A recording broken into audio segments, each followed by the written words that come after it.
लोकसभा निवडणुकीनंतर मनोज जरांगेंनी आता विधानसभा निवडणुकीमध्ये राजकीय ताकद दाखवण्याची तयारी केली आहे। कारण आमरण उपोषण करणाऱ्या जरांगेंनी आता थेट सरकारलाच इशारा दिल्याचं पाहायला मिळतंय। पाहूयात। नाही, सरकार या विषयामध्ये मनोज जरांगे पाटलांशी संवाद साधणं, त्यांना काही फॅक्ट समजावून सांगणं हे करणारच आहे। बैठका घेऊन निर्णय काढू, दाटोमोठी लाडीगुडी लावत असतील मराठ्याला, गोड बोलून ताटा काढायचं काम करत असते ना एखाद्या असा अंदाज दिसतोय मग।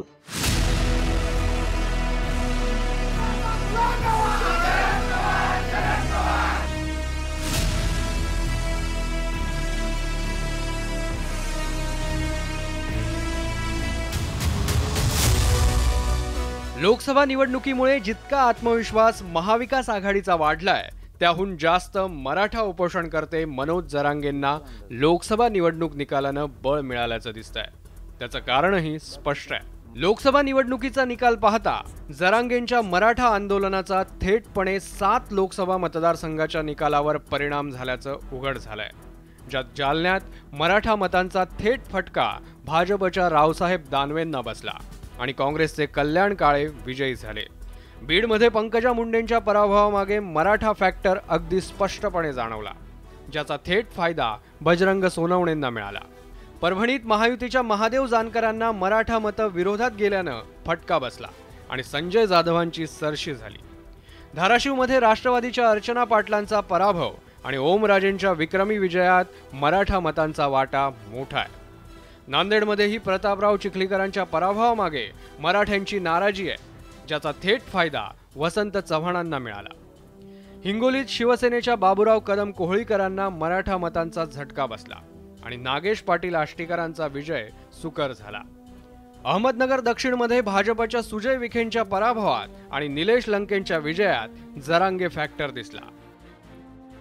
यासोबतच राज्यातल्या इतर मतदारसंघातही कमी अधिक प्रमाणात मराठा आंदोलनाचे पडसाद उमटल्याचं पाहायला मिळालं। त्यामुळे आता मनोज जरांगे राजकीय पक्षांना आव्हान देऊ लागले आहेत। आपल्या आमरण उपोषणाच्या 4थ्या दिवशी जरांगेंनी सत्ताधाऱ्यांना थेट इशारा दिला।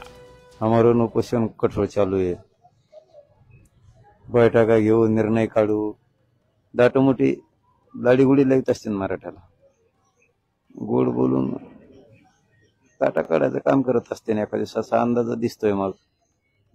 एकीकडून म्हणायचं आम्ही तातडीने मार्ग काढतो आणि इकडं कठोर आमरण उपोषण सुरू आहे।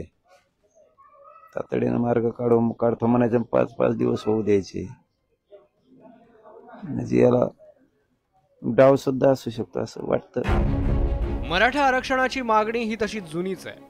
पहिल्यांदाच 1982 मध्ये अण्णासाहेब पाटलांपासून सुरू झालेल्या मराठा आरक्षण आंदोलनाची धुरा अंतरवलीतील लाठीचार्ज नंतर 2023 मध्ये मनोज जरांगेंच्या हाती आली। लोकसभा निवडणुकीआधी तापलेलं आंदोलन ऐन निवडणुकीत शांत झालं खरं, पण मराठा मतदारांनी लोकसभेच्या निकालातून आरक्षणाची धग अजूनही कायम असल्याचं दाखवून दिलं। या निकालातून जरांगेंना त्यांची राजकीय ताकदही दिसल्यानं जरांगे आणि मराठा संघटना सातत्यानं केवळ सत्ताधारीच नाही तर विरोधी पक्षांवर दबाव वाढवत आहेत। विजय वडंटीवारला बी पाडेन, सगळे काँग्रेसचे सीट बी पाडायला लावून मराठ्याला नाही, ते सीटाची होता कामा नाही, त्यासाठी आपल्याला काय करता येईल ते बघा। एकदा तुम्ही कधीतरी विजिट करून मराठा आरक्षणाच्या आणि मराठा जातीच्या विरोधात बोलायचं नाही। या राज्याचे ज्येष्ठ नेते आदरणीय शरदचंद्रजी पवार साहेब यांनी सर्व राजकीय पक्षांच्या प्रमुख नेत्यांना, राज्याचे मुख्यमंत्री असतील, दोन्ही उपमुख्यमंत्री असतील, उद्धव साहेब असतील, राजसाहेब असतील, प्रकाशजी आंबेडकर साहेब असतील, आठवले साहेब असतील, राजू शेट्टी असतील, बच्चू कडू असतील, या सगळ्यांना सोबत घेऊन मराठा समाजाबाबत राज्यकर्त्यांची असलेली भूमिका त्या ठिकाणी स्पष्ट करावी। मराठा मतांनी लोकसभेत भाजप आणि महायुतीची साथ सोडल्याचं स्पष्ट आहे। सत्ताधारी नेतेही काही प्रमाणात ते मान्य करतायत। आता लोकसभा निकालाच्या संदर्भानं विचार करता विधानसभेतही जरांगे फॅक्टर जाणवला तर मोठा फटका बसण्याचा धोका आहे। जरांगेंच्या लोकसभेतील परिणामांचा विचार करता 7 मतदारसंघ गृहीत धरले तरी 1 लोकसभा मतदारसंघात 6 विधानसभा मतदारसंघ असतात।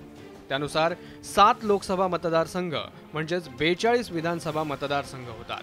त्या व्यतिरिक्त राज्यातील इतरही कमीत कमी 8 विधानसभा मतदारसंघ जरी गृहीत धरले तरी तब्बल 50 विधानसभा मतदारसंघात जरांगेंच्या आंदोलनाचे पडसाद उमटण्याची शक्यता आहे।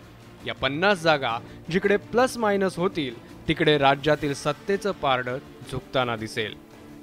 त्यामुळे जरांगे पाटलांच्या या राजकीय उपद्रव मूल्याकडे दुर्लक्ष करणं हे सध्या तरी सत्ताधाऱ्यांना किंवा विरोधकांनाही परवडण्यासारखं नाहीये।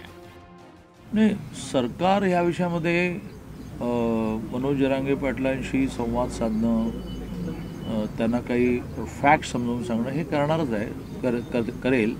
लोकसभा निवडणुकीच्या दरम्यान काहीसे निष्प्रभ भासणारे जरांगे निकालानंतर पुन्हा प्रभावी बनले। या निकालांनी जरांगेंचं राजकीय महत्त्वही वाढवलंय।